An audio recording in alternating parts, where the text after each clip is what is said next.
Ito mga kapatid, magandang araw sa inyo lahat. Ito po yung spacer natin ng Easy Ride the 150N. Ito yung panloob, ito yung panlabas, no? Bago yung nut ito. Tapos bago yung swing arm is itong mapa. So ito po yung sukat niyan. Yan. 30 by 25 by 17. So ito namang maliit is 7 by 25 by 17. So susukatin din natin para makita rin po ninyo. Kaya meron po tayong digital caliper. So yun, try na tayo ngayon magsukat. Yung susukatin muna natin is yung isaktong bilog nito, no? So yan, kasama si Tres, kasama natin siya. Okay, bibilog tayo. So ayan, 25.20, no? Ano naman haba? Ang haba naman, ayan, so 30.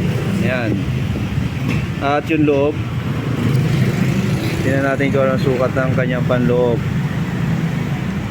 It's 17. So ayan po yung sukat niyan.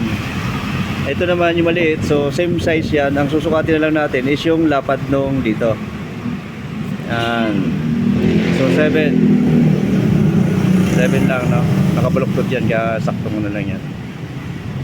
So yun po ang sukat niya. So sa mga nagtatanong, doon sa nagtanong po, ito na po yung sagot sa iyong katanungan sa iyong 150N. Salamat!